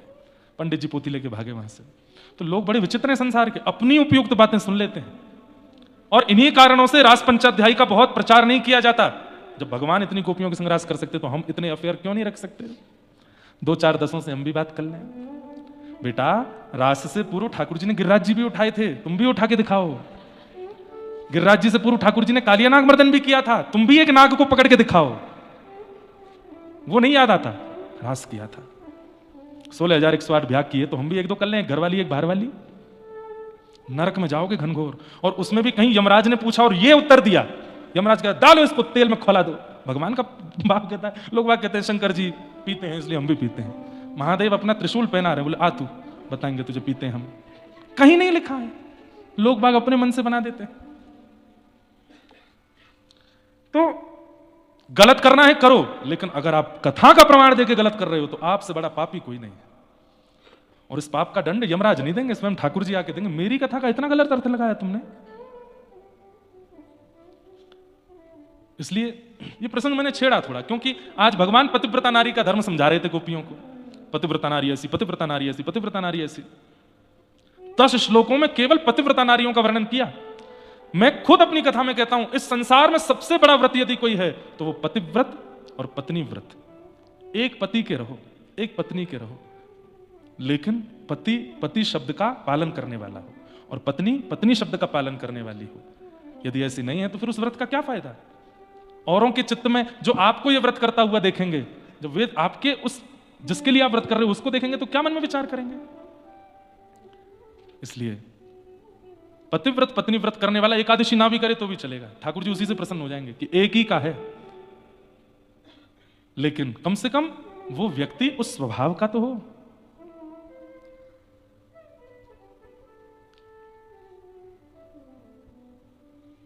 भगवान ने पातिव्रत धर्म बताया। अंत में जब भगवान शांत हो गए, बोल के गोपियां बोली आपका हो गया? बोले जी। अब हम बोलें? बोले बोलो। मैवं विभोर्हति भवान गदितुम निशंसम। इसको भागवत में ना सप्त प्रकट गीत हैं और सप्त अप्रकट गीत हैं। मैं सप्त प्रकट गीतों पे तो एक बार कथा कोविड में कर चुका हूं। रुद्र गीत, वेणु गीत, गोपी गीत, भ्रमर गीत, युगल गीत, ऐल गीत और भिक्षुक गीत, ये सप्त प्रकट गीत हैं भागवत के। इन पर कथा एक बार हम कर चुके हैं। भागवत में सप्त अप्रकट गीत भी हैं जो प्रकट नहीं है। उनमें से एक गीत ये है, इसको कहते हैं प्रणय गीत। ये गोपियां गा रही हैं। क्या कह रही हैं? जब भगवान ने कहा पतिव्रता नारियों के धर्म ये होते हैं, तुम सब पाप कर रही हो मेरे पास आकर के, तब ठाकुर जी को गोपियां उत्तर देती हुई कहती हैं कि मैवं विभोर्हति भवान गदितुम निशंसम संत्यज्य सर्व विषया स्तव पादमूलम भक्ता भजस्स दुर्वग्रहमान् त्यजास्मान् देवो यथादि पुरुषो भजते मुमुक्षुम्। हे नाथ, भात और भक्त इन दोनों की एक ही राशि है, इसलिए दोनों की बनने की प्रक्रिया बिल्कुल एक जैसी है। कितनी अच्छी उपमा देती हैं गोपियां भक्तों के लिए। बोले जैसे भात बनता है वैसे ही भक्त बनता है। भात कैसे बनता है? बोले पहले धान से उसको धन कुटा में डाला जाता है, उसको खूब जोर जोर से कोटा जाता है, तब उसके छिलके निकल जाते हैं, छिलके से बाहर निकाल के उसको खौलते हुए पानी में डाला जाता है, तेज अग्नि में उसको उबाला जाता है। जब सारा पानी निकल जाता है और भात अंदर तक गल जाता है, तब बनाने वाला भात को हाथ में लेके मीड़ के देखता है, जरा भी कच्चा रह जाता है तो उसको फिर पकाता है, और जब वो पूर्ण तरह नरम हो जाता है तब भोक्ता को परोस दिया जाता है, और भोक्ता दाल लगा करके क्षण भर में खत्म कर देता है। ऐसे ही भक्त बनता है। बहुत कष्ट सहने पड़ते हैं उसको, परिवार के अपवाद, पति के अपवाद, पत्नी के अपवाद, बालकों की रोक टोक, समाज संसार की सब बातें, तब जाकर के वो भक्त बनता है और आपके सन्मुख आता है। और आप क्या करते हैं? एक भोक्ता की तरह, जैसे भोक्ता जल्दी जल्दी दाल चावल खा लेता है, ऐसे आप भक्त के भी बिल्कुल विचार नहीं करते वो कितना कष्ट सह करके आपके पास आया, और सीधा उसको समझाने लग जाते हैं कि पतिव्रता नारी का धर्म क्या होता है, ये क्या होता है, वो क्या होता है। आप ही कहते हैं सब छोड़ करके मेरे पास आओ, एक विषय भी यदि चित्त में रहेगा तो मेरी प्राप्ति नहीं होगी। प्रेम गली अति सांकरी तामे दो ना समाए। और आज जब हम सब छोड़ करके आ गए तो हमसे कह रहे हो कि वापस लौट जाओ। तो फिर क्यों कहा था आपने कि सब छोड़ो मेरी शरण में आओ? सर्वधर्मान परित्यज्य माम एकम शरणम व्रज। क्यों कहते हो आप ऐसी बातें कि सब छोड़ के मेरी शरण में आओ, और जब कोई छोड़ के आता है तो फिर क्यों उसको वापस वही सब दिखाते हो? गोपियां उत्तर नहीं दे रही हैं, फटकार रही हैं ठाकुर जी को। और गोपियां फिर एक उत्तर देती हैं, क्या? बोले नाथ, हमने कोई गलत काम नहीं किया, हमारा पातिव्रत धर्म टूटा नहीं है, बल्कि पातिव्रत धर्म का आज फल मिला है। क्यों? विश्वपति के सामने हम खड़ी हैं। आप कोई नंद जी के लाला हो, आप कोई यशोदा के लाला हो, हम सब जानते हैं आप कौन हो। बोले कौन हूं मैं? न खलु गोपिका नंदनो भवान अखिल देना अंतरात्मद्रे विखन सार्थितो विश्वगुप्तये सखउदे सात्वतांकुले। हम जानती हैं आप यशोदा के लाला नहीं हो, आप नंद जी के लाला नहीं हो। तो ठाकुर जी सामने खड़े खड़े घबरा गए, कहीं गोपियों को ये तो नहीं पता चल गया कि मैं देवकी का बालक हूं। ठाकुर जी बोले यशोदा का लाला नहीं हूं, नंद जी का लाला नहीं हूं, तो फिर मैं कौन हूं? गोपियां कहती हैं अखिल देहि नाम अंतरात्मदृक्, समस्त विश्वधारियों के अंतर हृदय में और बाहर विराजने वाले परमात्मा हो आप। गोपियां कहने लगी मैंने मत्स्य रूप में आपका दर्शन किया था, मैंने सिंह रूप में आपका दर्शन किया था, मैंने कुर्म रूप में आपका दर्शन किया था, मैंने ठाकुर जी तो परीक्षण ही कर रहे थे इन गोपियों के चित्त को, देखूं तो सही। और आज वो गोपियां सब प्रकट कर देती हैं। ठाकुर जी जान गए, अबोध नहीं है, सब जानती हैं। अरे आपने शरीर के पति दे रखे हैं जो जन्मे और मर जाए, बलिहारी बलहारी व पत्नी की जासो चुड़लो अमर है जाए। हे नाथ, एक पत्नी का विवाह होता है अपने पति से, और पति 5 वर्ष के लिए विदेश यात्रा पर जाता है। 5 वर्ष के लिए अपने जैसा स्वरूप उस पत्नी को दे जाता है, मूर्ति, कि जब तक मैं ना आऊं तुम अपने पातिव्रत का धर्म इसके साथ पूरा करना। ठाकुर जी बोले अच्छा। अब वो पत्नी उसी को खिलाती है, उसी को सुलाती है, उसी को नहलाती, मूर्ति को। ठाकुर जी सुन रहे हैं, गोपियां बोल रही हैं। अच्छा फिर क्या हुआ? बोले 5 साल बाद असली पति आया, द्वार आके खटखटाने लगा। अच्छा फिर? बोले अब गोपी असमंजस में पड़ी है। क्यों? बोले जो मूर्ति वाला पति 5 साल से पास में था उसकी वो सेवा कर रही है और असली पति द्वार पर खड़ा है। अब उसके असमंजस का समाधान क्या है? वो किसके पास जाए? क्योंकि जिसको 5 साल से पति मान रही है वह भी तो पति ही है, और द्वार पर जो खड़ा है वो भी पति है, किसके पास जाए? ठाकुर जी बोले इसमें कोई विचार की बात है? अरे असली पति विदेश गया था तो अपने मूर्ति पति को दे गया था, और जब असली पति वापस आ गया तो मूर्ति पति को छोड़े असली पति के पास जाए। गोपियां एक दूसरे को देख के हंसने लगी। बोले यही हमने किया है। आप हमको मूर्ति वाले पति दे के गए थे, मूर्ति वाले पति दे करके हमको बोल के गए इनके चरण धोया करो, इनके चरण दबाया करो, इनकी बात माना करो, इनके संग रहा करो, इनको खिलाओ पिलाओ धुलाओ सब करो। लेकिन जब हमें पता चल गया कि असली पति हमारे सामने आ गया है तो हम उसके पास आ गए, तो हमने क्या गलत किया? ठाकुर जी का मानो जैसे किसी ने मुंह पर टेप लगा दिया, कोई उत्तर नहीं भगवान के पास। गोपियां बोली कुछ कहना है आपको? मैं तो वो कह रहा था, मैं तो ऐसे बता रहा था, मैं तो ये कहना नहीं, कुछ नहीं, स्पष्ट बोलो क्या कहना चाहते हो। ठाकुर जी डर गए। लेकिन तभी गोपियों के चित्त में आया कि हम अपने प्रियतम को कष्ट तो नहीं दे रहे बहुत देर रुक करके यहां पर, कहीं ऐसा तो नहीं कि हमारे जाने से ही उनको सुख मिलेगा। तो गोपियां तुरंत करुणा में आ गई, नेत्र सजल हो गए। वो बोले श्याम सुंदर हम चली जाएंगे, हमारे प्रेम को आप सामान्य स्त्रियों के जैसा मत समझिए। सामान्य स्त्रियों का प्रेम देखने का होता है, सुनने का होता है, बोलने का होता है, स्पर्श का होता है। हमारा प्रेम ऐसा नहीं है। हमारे प्रेम में केवल एक इच्छा है, क्या? आप एक बार कह दो कि हम आपकी हैं, एक बार कह दो, बस एक बार कह दीजिए कि हे समस्त गोपियां तुम सब मेरी हो और मैं तुम्हारा हूं, बस इतना कह दीजिए। उसके बाद जीवन में हमें दिखना नहीं, तड़पने देना, रोने देना, मरने देना। हम इस बात से ही पूरा जीवन निकाल देंगे कि आपने हमको स्वीकार किया। ये तन का प्रेम नहीं है, ये इंद्रियों का प्रेम नहीं है, ये नेत्रों का, जीव का, कान का प्रेम नहीं है श्याम सुंदर, ये आत्मा का प्रेम है। आप बस एक बार कह दीजिए कि तुम सब मेरी हो, हम चली जाएंगी लौट के, फिर कभी नहीं आएंगे आपके पास। चित्तम सुखेन भवता पहितम गृहेषु, चित्तम सुखेन भवता पहितम गृहेषु, यन्निर्विशस्त्युत करावपि गृह्य कृत्ये, पादौ पदं न चलतस्तदपादमूलम्, यामः कथं ब्रजमथो करवाम किम्। बंधुओं ये रास पंचाध्यायी अच्छों को समझ में नहीं आता। आप कहोगे महाराज जी नहीं हम तो आ रहा है, नहीं आ सकता, बहुत कम होंगे यहां पर भी जो समझ रहे होंगे। सुखदेव जी स्वयं संशय में आ गए थे।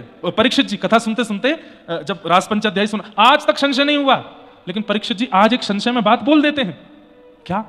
भगवान रुकिए रुकिए रुकिए, मेरे मन में एक संशय है उसको दूर करो। तो सुखदेव जी बोले अभी तक तो परीक्षित को कोई संशय नहीं हुआ था, 5 दिन से कथा सुना रहा हूं, आज संशय हो गया। क्या संशय है? तब कहते हैं कि कृष्णम विदुः परम कांताम न तु ब्रह्म तया मुने, गुण प्रवाहो परमस्तासाम गुणाधियाम कथम। हे नाथ, कृष्ण परमात्मा है। बोला हाँ, और ये गोपियां कहीं ना कहीं उनके प्रति काम भाव रखती हैं, मुझे ऐसा लगता है। ये कहीं भगवान के प्रति अपराध तो नहीं है? बहुत ध्यान से सुनिए बंधुओं सब लोग, क्या कहते हैं कि ठाकुर जी के प्रति ये लोग प्रियतम प्रियतमा वाला भाव रखते हैं, उसमें कहीं ना कहीं सूक्ष्म काम है। मुझे ऐसा लगता है कि ये कहीं गोपियों का अपराध तो नहीं है ठाकुर जी के प्रति। तो सुखदेव जी गुस्सा हो गए यहां पे पहली बार कि उक्तम पुरस्तादत्ते चेत्य सिद्धिम यथागतः द्विषन्नपि ऋषिकेशम किमुतादोक्ष। जब कितना सुंदर उत्तर दिया है। क्या कहते हैं? अच्छा गोपियां प्रेम करती हैं तो तुझे संशय हो रहा है, और कंस गाली देता है उसमें संशय नहीं हुआ। कंस को मुक्ति मिलती है इस पर तुझे संशय नहीं है। पूतना पयोधर पर विष लगा के पिलाती है और उसको मुक्ति मिल जाती है, तुमने वहां संशय नहीं किया।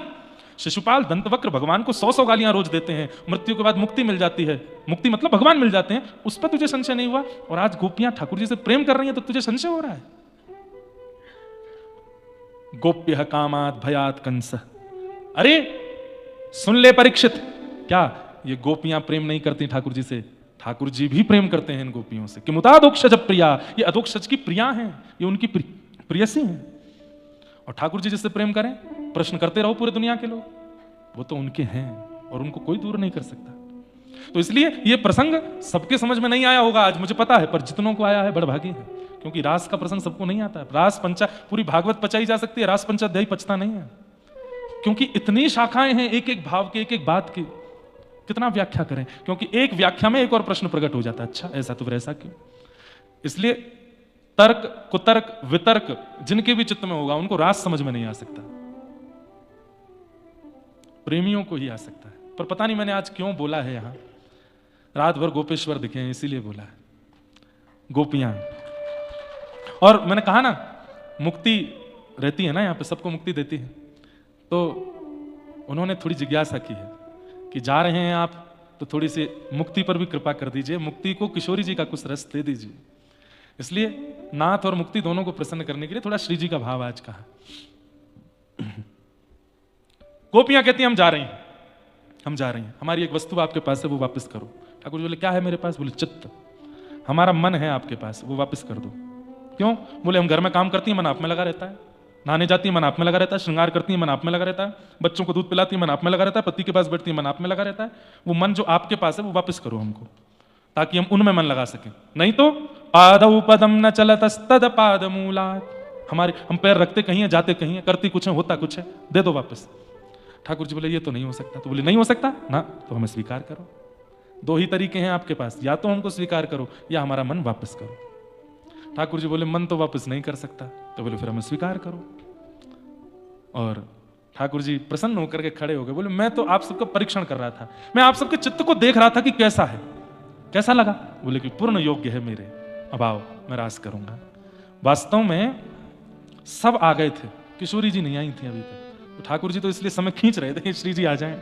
और इतने में ही तप्त कांचन गौरांगी श्री राधे वृंदावनेश्वरी पधारी हैं। बोले राधा रानी की, हे राधे वृषभानुभूप तनय, हे पूर्ण चंद्रारणे, हे कांते कमनीय कोकिल रवे वृंदावनेधीश्वरी, हे मत प्राण परायणे चरसिके, हे सर्वयूथेश्वरी, आगत्य त्वरितं प्रपत्य मनिषं मां दीनमानंदय।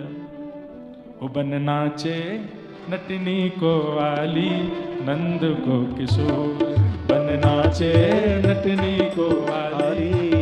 ये हमारे व्रज का रास का पद तो मूल यही है, जो हम वो गाते हैं राधा नाचे, वो तो सब आपके लिए है, पर श्री जी और प्रिया जी के लिए तो यही पद है। हाँ हाँ, सुंदर घुंघराले केश हैं ठाकुर जी के, आज अद्भुत श्रृंगार करके आए हैं, अपना रास में पधारे हैं। कामदेव सामने आकर के खड़ा हो गया। भगवान बोले तुम क्यों आए? बोले स्त्री पुरुष मिलते हैं तो मैं आता हूं। ठाकुर जी बोले स्त्री पुरुष नहीं है, जीवात्मा परमात्मा है।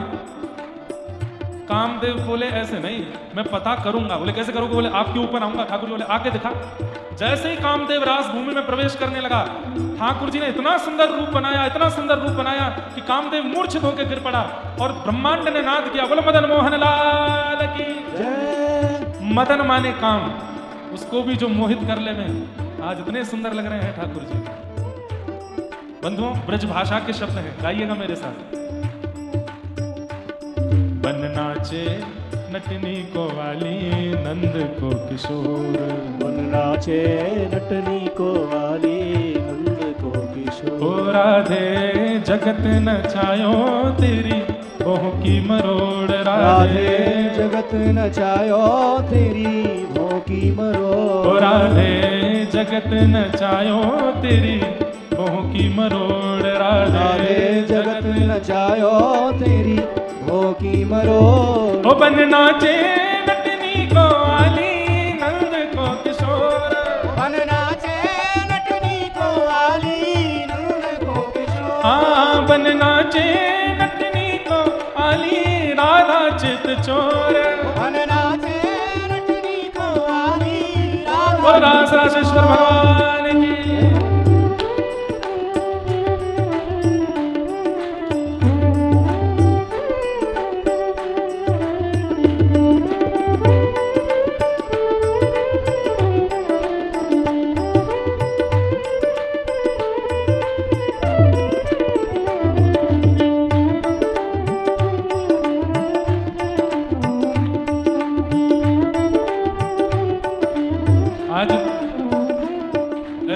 है कि मुक्तिनाथ में आज किशोरी जी पधारी है। और शंख चक्र गदा पद्म कांप रहे हैं ऊपर चारों भुजा।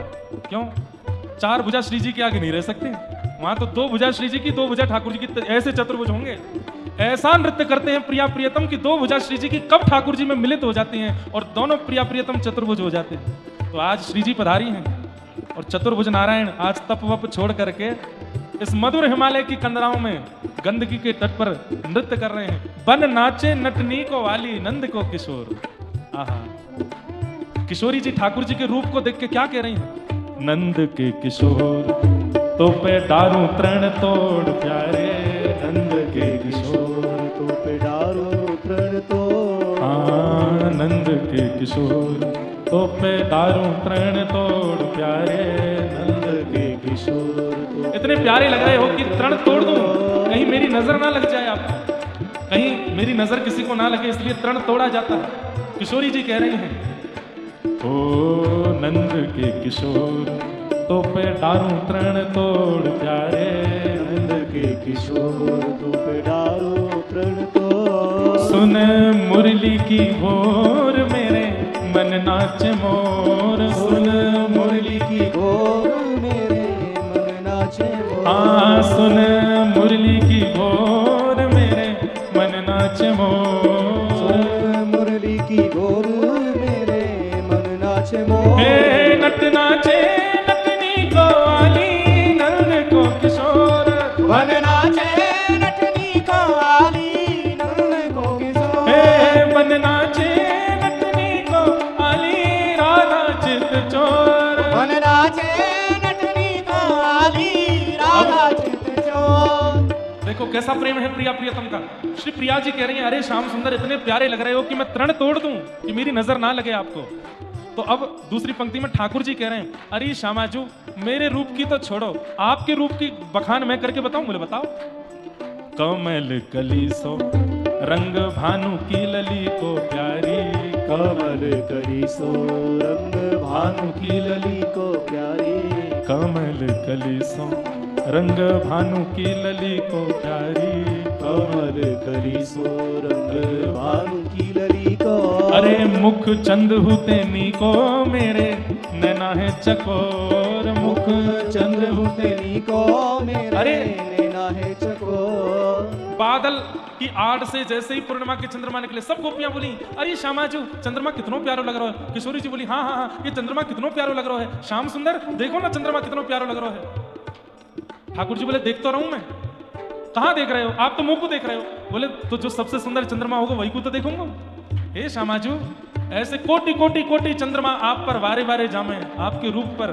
मुख चंद्र हुते नी को मेरे नैना है चकोर, मुख चंद्र हुते नी को मेरे नैना है चकोर। हे बन नाचे नटनी को वाली नंद को किशोर, बन नाचे नटनी को वाली नंद को किशोर। हे बन नाचे नटनी को वाली राधा चित चोर, बन नाचे नटनी को वाली श्री राधा वल्लभ लाल की।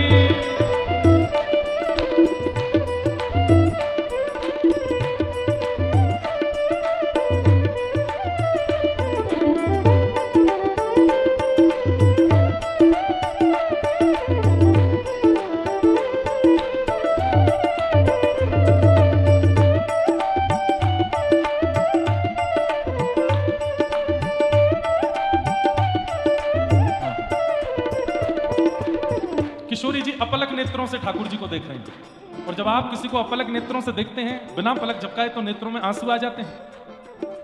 ठाकुर जी बोले, हे श्यामाजू ये आंसू क्यों आ रहे हैं आंखों में, और आप बिना पलक झपकाए मुंह को काई को देख रही हो। तब किशोरी जी के आपको भरोसा नहीं है ना कब भाग जाओ, इसलिए नैनन बसाए मूंद राखूंगी छुपाए प्यारे, नैनन बसाए मूंद राखूंगी छुपाए प्यारे। नैनन बसाए मूंद राखूंगी छुपाए प्यारे, नैनन बसाए मूंद राखूंगी छुपाए। अरे कहीं भाग ना जाए मेरी मुंदरी को चोर, कहीं भाग न जाए मेरी मुंदरी को किशोर। अरे कहीं भाग ना जाए मेरे चित्त को ये चोर, कहीं भाग ना जाए मेरे चित्त को ये चोर। ए बन नाचे नटनी को आली नंद को किशोर, बन नाचे नटनी को आली नंद को ए किशोर। बन नाचे नटनी को आली राधा चित चोर। बन नाचे नटनी को आली अब- राधा चित चोर। इस पद की वैसे तो हर पंक्ति अद्भुत है, लेकिन अंतिम पंक्ति में जो ठाकुर जी जवाब देते हैं, वृंदावन वालों का सीना चौड़ जाता है बरसाने वालों के आगे। किशोरी जी कह रही हैं, नैनन बसाए मूंद राखूंगी छुपाए प्यारे, कहीं भाग ना जाए मेरे मुदरी को चोर। आपका कोई भरोसा नहीं, कभी भाग जाते हो, इसलिए नेत्रों में बसा रही हूं आपको देख करके। ठाकुर जी कहते हैं, नेत्रों पे हाथ रख के नेत्र बंद करते हैं किशोरी जी के, तो ठाकुर जी कहते हैं, किशोरी जी भीतर देखो, आपको मन में कहा दिखेगा? बोले आप ही दिख रहे हो। बोले तो मैं तो आपके भीतर ही हूं, कहां जाऊंगा? मन श्याम रंग राधे बांध राखो संग प्यारी, मन श्याम रंग राधे बांध राखो संग।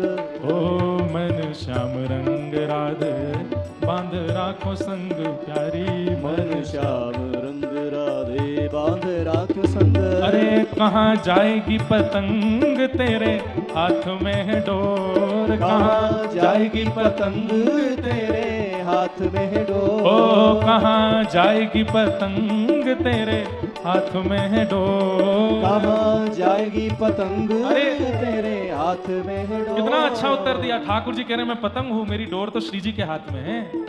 अरे पतंग आकाश में ऊंची उठती जाए, ऊंची उठती जाए, ऐसी मैं उठता ही जा रहा हूं, उठता ही जा रहा हूं। बीच बीच में छोटी मोटी पतंग आवे, उनको उद्धार भी पतंग पकड़ भी वारो ही करे। चाहे मैं पूतना वध कर रहा हूं, कालिया नाग मर्दन कर रहा हूं, कंस वध करूंगा, भक्तन को उद्धार करूंगा, मैं तो पतंग हूं। पर मुंह से जितने इनके उद्धार है वो करवा श्री जी ही रही हैं। आप कैसे कह सको कि मैं कहीं और चलो जाऊंगा? कहाँ जाएगी पतंग तेरे हाथ में है डोर। कहाँ जाएगी पतंग तेरे हाथ में है डोर। ए बन नाचे नटनी को आली नंद को किशोर, बन नाचे नटनी को आली नंद को ए किशोर। बन नाचे नटनी को आली नंद को किशोर। बन नाचे नटनी को आली नंद को ए किशोर। राधे जगत नचायो तेरी मोह की मरो, राधे जगत नचायो तेरी मोह की मरो। ओ राधे जगत नचायो तेरी मोह की मरो। राधे जगत नचायो तेरी मोह की मरो। ए बन नाचे नटनी को आली नंद को किशोर, बन नाचे नटनी को आली नंद को किशोर। राधिका गौरी राधिका भोरी, राधिका गोरी राधिका भोरी। हे राधिका गौरी राधिका भोरी, राधिका गोरी राधिका भोरी। ओ ब्रज में, जय हो ओ ब्रज में, जय हो। ओ ब्रज में रतन राधिका गौरी, ब्रज में रतन राधिका गोरी। ब्रज में रतन राधिका गौरी, ब्रज में रतन राधिका गोरी। राधिका गौरी राधिका भोरी, राधिका गोरी राधिका भैया, भोरी। अब तो 5-6 दिन हो गए हैं, अब तो सांस नहीं फूल रही ना किसी की। नाचना धीरे पर गाओ जोर से। राधिका गौरी राधिका भोरी, राधिका गोरी राधिका भोरी। राधिका गौरी राधिका भोरी, राधिका गोरी राधिका गौरी। ओ ब्रज में, ओ ब्रज में, ओ ब्रज में रतन राधिका गौरी, ब्रज में रतन राधिका गोरी। ब्रज में रतन राधिका गौरी। ब्रज में रतन राधिका गोरी। ओ हरिलीनी वृषभानु भवन ते, हरिणी वृषभानु भवन ते। हरिलीनी वृषभानु भवन ते, हरिणी वृषभानु भवन हे ते। वृषभानु भवन ते, वृषभानु भवन ते। वृषभानु भवन ते, वृषभानु भवन ते। हरिलीनी वृषभानु भवन ते। हरिणी वृषभानु भवन ते। नंद सुवन करी चोरी, नंद सुवन करी चोरी। ओ नंद सुवन करी चोरी, नंद सुवन करी चोरी। ओ ब्रज में, और जोड़ते हो व्रज में, हो व्रज में, हो व्रज में रतन राधिका गोरी, ब्रज में रतन राधिका गोरी, हे व्रज में रतन राधिका गोरी, ब्रज में रतन राधिका गोरी। कृष्णदास प्रभु गिरधर नागर, कृष्णदास प्रभु गिरधर नागर, कृष्णदास प्रभु गिरधर नागर, कृष्णदास प्रभु गिरधर ओ नागर, प्रभु गिरधर नागर, गिरधर नागर, प्रभु गिरधर नागर, गिरधर नागर, कृष्णदास प्रभु गिरधर नागर, कृष्णदास प्रभु गिरधर नागर। नागरी नवल किशोरी, नागरी नवल किशोरी, ओ नागरी नवल किशोरी, नागर नगर किशोरी, ओ व्रज में, ओ व्रज में, ओ व्रज में रतन राधिका गोरी, ब्रज में रतन राधिका गोरी, व्रज में रतन राधिका गोरी, ब्रज में रतन राधिका गोरी, हे राधिका गोरी, राधिका भोरी, राधिका गोरी, राधिका भोरी, हे राधिका गोरी, राधिका भोरी, राधिका गोरी, राधिका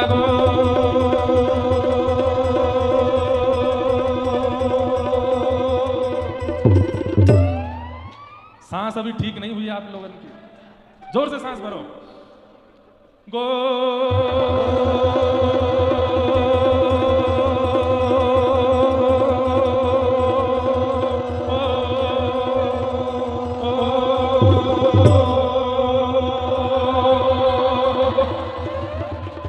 ओ व्रज में, ओ व्रज में, ओ व्रज में रतन राधिका गोरी, ब्रज में रतन राधिका गोरी, व्रज में रतन राधिका गोरी, ब्रज में रतन राधिका गोरी, श्यामा हृदय कमल सो प्रगट, रामा हृदय कमल सो प्रगट, और श्याम हृदय कुआर, वृंदावन मेरो वृंदावन, वृंदावन मेरो वृंदावन, हे श्री वृंदावन प्यारो वृंदावन, श्री वृंदावन प्यारो ओ वृंदावन, जय राधे राधे, राधे राधे, श्री राधे राधे, राधे राधे, वृषभानु दुलारी, राधे राधे, श्री कृष्ण प्यारी, राधे राधे, बरसाने वारी, राधे राधे, वृषभानु दुलारी, राधे राधे, कीरत सुत प्यारी, राधे राधे, नावतारी, राधे राधे, हरिवंश दुलारी, राधे राधे, हरिदास दुलारी, राधे राधे, जय राधे राधे,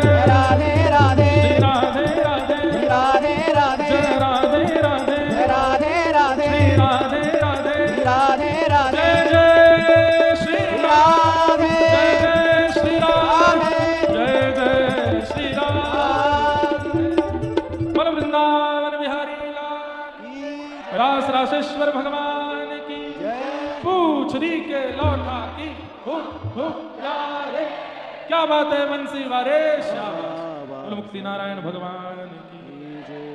कल कथा का विश्राम दिवस है, समय से कथा होगी। आज दामोदर कुंड नहीं जा पाए हम, कल जाएंगे, तो प्रयास करेंगे कि हम 11 बजे तक आ ही जाएं, पर आप लोग अपना स्थान ग्रहण ही कर लेना, कुछ मौसम का पता नहीं है, 11 बजे ही कथा प्रारंभ होगी।